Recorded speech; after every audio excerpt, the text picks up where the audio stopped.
اب قصہ مختصر، کربلا بپا ہو چکا،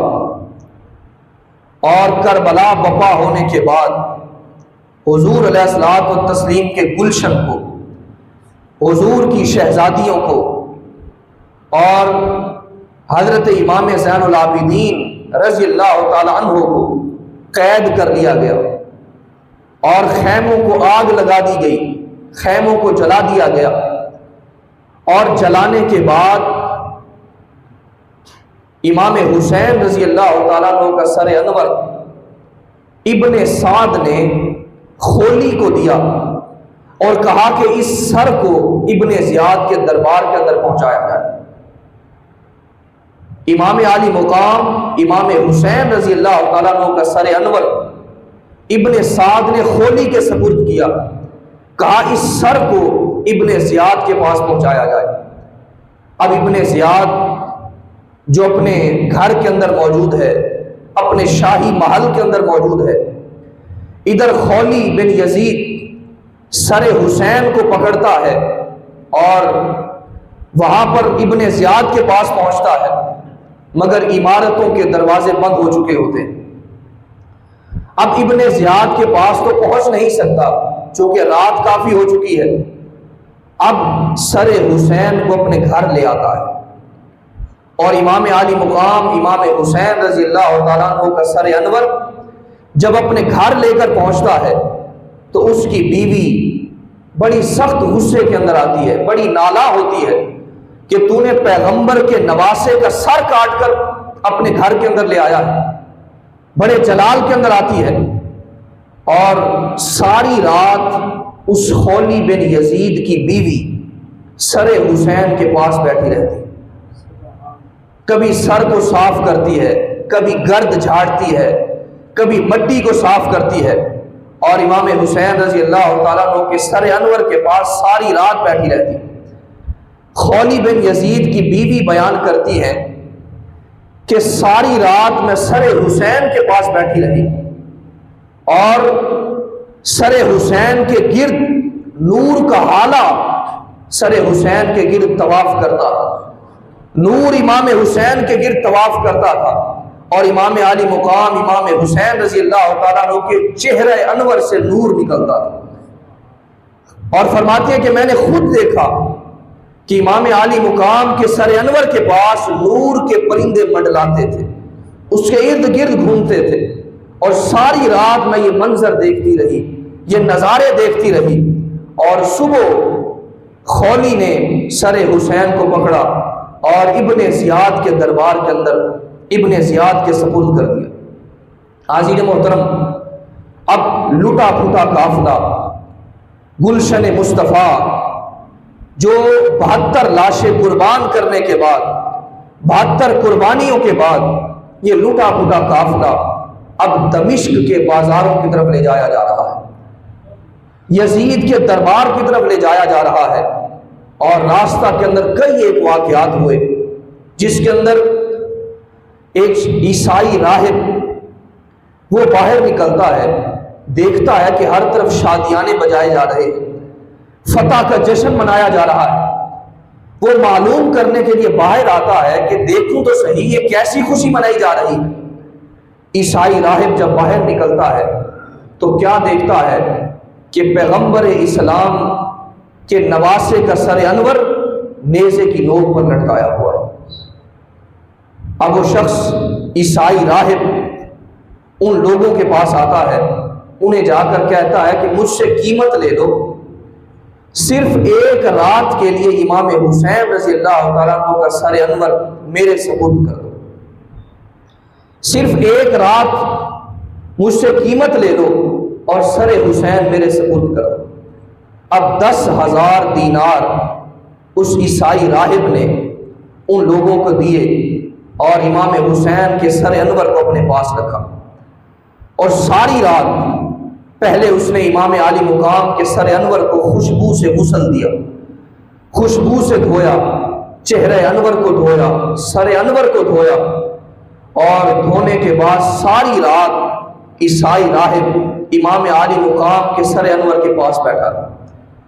اور عیسائی راہب کہتا ہے کہ ساری رات اتنی خوشبو آتی رہی کہ ساری زندگی میں نے کبھی بھی ایسی خوشبو نہ سونگی تھی۔ امام عالی مقام کے سر انور سے، وجود اقدس سے وہ خوشبو مہکتی رہی۔ فرماتے ہیں کہ جب صبح ہوئی، اب امام عالی مقام کے سر انور کو اس عیسائی راہب نے ان کے سپرد کر دیا، اور اللہ رب العزت نے امام حسین کے سر انور کا ادب کرنے کی وجہ سے اللہ رب العزت نے یہ انعام عطا فرمایا کہ امام عالی مقام کے سر انور کا ادب کیا، اور اللہ پاک نے عیسائی راہب کو مسلمان بننے کی سعادت عطا فرمائی۔ عیسائی راہب نے کلمہ پڑھا اور کلمہ پڑھ کر مشرف با اسلام ہو گئے۔ حاضرین محترم، یہ لٹا پھوٹا قافلہ اب یزید کے دربار کی طرف رواں دواں ہے۔ اب دمشق کے پاس جب یہ قافلہ پہنچتا ہے، وہاں پر ایک خاتون جو دیکھتی ہے کہ ہر طرف خوشیوں کے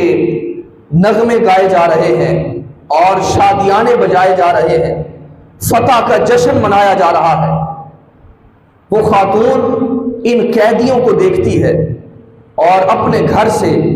ضروریات زندگی کا کچھ سامان ان خیمے کی طرف بھیجتی۔ اس کے اندر کھانے پینے کے سامان ہوتا ہے، کپڑے ہوتے ہیں۔ حضرت بی بی زینب رضی اللہ تعالیٰ عنہ، آپ وہ کپڑے جس کو ضرورت ہے آپ وہ کپڑے ان کے سپرد کرتی ہیں۔ کسی کو قمیض دے رہی ہے،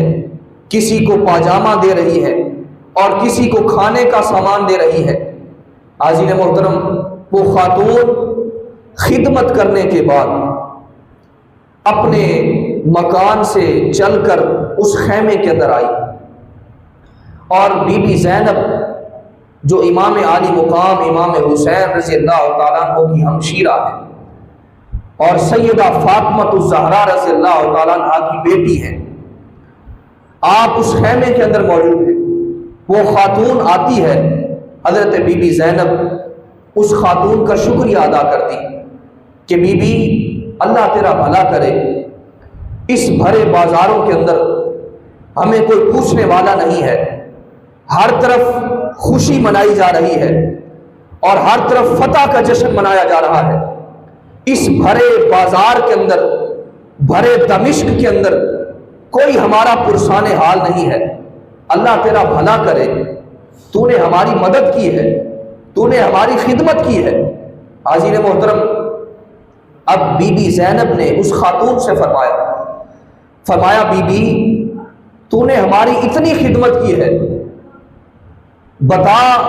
آج تو ہم سے کیا مانگنا چاہتی ہے؟ اس خدمت پر کیا مانگنا چاہتی ہے؟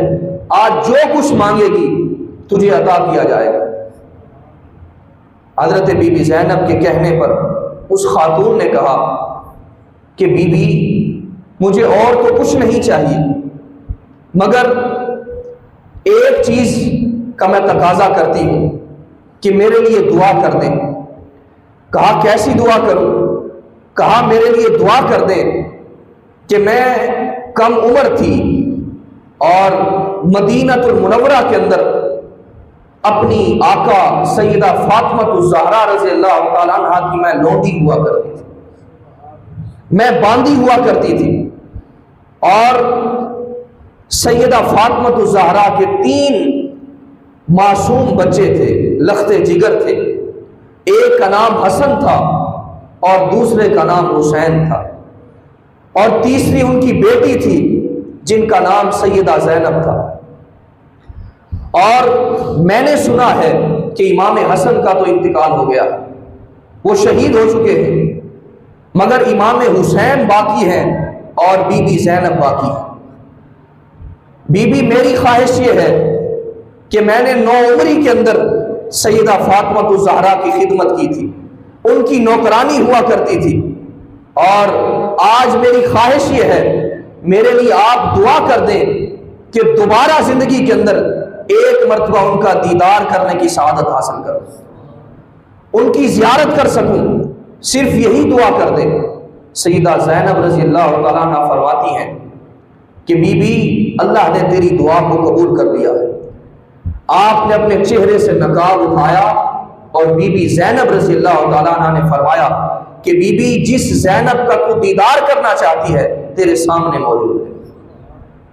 اور جس حسین کو تو دیکھنا چاہتی ہے وہ نیزے کی نوک پر سر دے، وہ امام حسین کا سر ہے۔ اور سیدہ فاطمہ نے اس بی بی سے کہا بی بی تو نے ہماری خدمت کی ہے اور اتنی ہم پر مہربانی کی ہے، ہماری ضروریات کو پورا کیا ہے، اس کی کیا وجہ ہے؟ اس نے کہا کہ میں سیدہ فاطمہ کی نوکرانی تھی، اور جب سیدہ فاطمہ الزہرا کا آخری وقت آیا، وقت وصال قریب آیا، تو میں سیدہ فاطمہ الزہرا کے سرہانے پر بیٹھی ہوئی تھی، اور میں نے عرض کیا تھا کہ اماں جان مجھے کوئی وصیت فرما دے تاکہ زندگی کے اندر میرے کام آ جائے۔ تو سیدہ فاطمہ الزہرا نے مجھے وصیت فرمائی تھی کہ بی بی زندگی کے اندر کبھی تجھے قیدی ملے تو ان کے ساتھ بھلائی کر دینا، کوئی قیدی مل جائے، کوئی لٹا پٹا قافلہ مل جائے، ان کے ساتھ بھلائی کر دینا۔ کہا میں نے اپنی اماں جان کی وصیت پر عمل کرتے ہوئے میں نے آج تمہارے ساتھ بھلائی کی ہے، اور اللہ پاک نے آپ کا دیدار کرنے کی مجھے سعادت عطا فرمائی۔ تو عزیز محترم، یہ سر حسین اور لٹا پھوٹا قافلہ یزید کے دربار لے جایا گیا، اور یزید بدبخت اس وقت شطرنج کھیل رہا تھا اور شطرنج کے اندر مصروف ہے۔ اس نے جب دیکھا کہ قافلہ میرے دربار پہنچ چکا ہے، اس نے امام عالی مقام امام حسین رضی اللہ تعالیٰ عنہ کے سر انور کو سامنے رکھا اور اس پر بے دردی سے چھڑی مارنے لگا، ہونٹوں پر چھڑی مارتا ہے، اور اسی دربار کے اندر ایک صحابی رسول کھڑے ہوتے ہیں اور للکارتے ہوئے کہتے ہیں وہ بدبخت یزید، خدا کی عزت کی قسم آج جن لبوں پر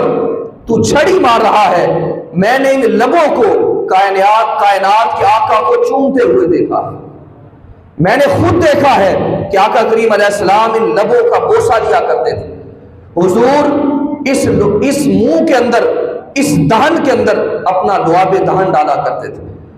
آج اس سر انور کی بے توقیری کر رہا ہے، بے ادبی کر رہا ہے، اور اسی دربار کے اندر ایک کیسر روم کا سفیر بیٹھا ہے،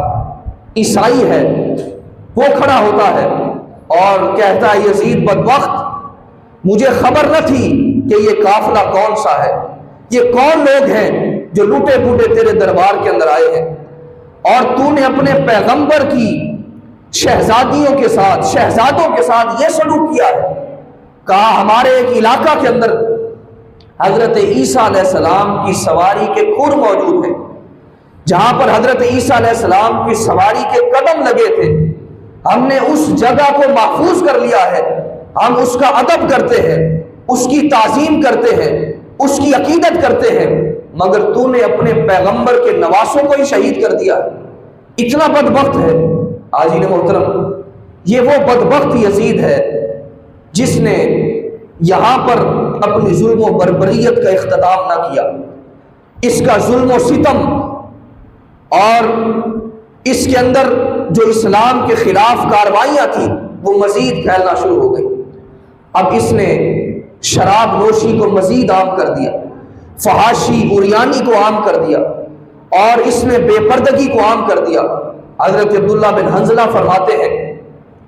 کہ ہم نے یزید بدبخت کی بیعت کو اس لیے توڑا تھا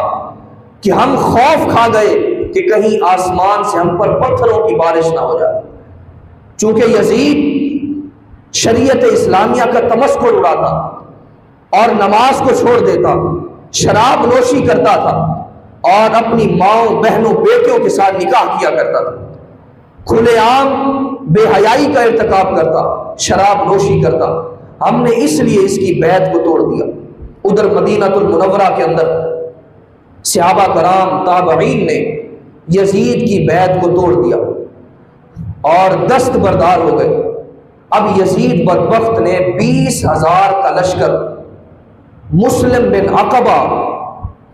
کو امیر بنا کر 20,000 کا لشکر دے کر اس نے مدینہ المنورہ کے لیے روانہ کیا۔ اب یہ مدینہ المنورہ وہی مدینہ المنورہ ہے جس کے اندر کائنات کے آقا صلی اللہ علیہ وآلہ وسلم جلوہ گر ہے۔ یہ وہی مدینہ الرسول ہے جس کے لیے اللہ رب العزت فرماتا ہے یا ایھا الذین آمنوا لا ترفعوا اصواتکم فوق صوت النبی، اے ایمان والو اپنی آوازوں کو نبی کی آواز سے بلند نہ کیا کرو۔ یہ بارگاہ مصطفیٰ ہے، حضور کا شہر ہے، جہاں پر اللہ رب العزت ادب سکھاتا ہے، جہاں پر اپنی آواز کو بلند نہیں کر سکتے۔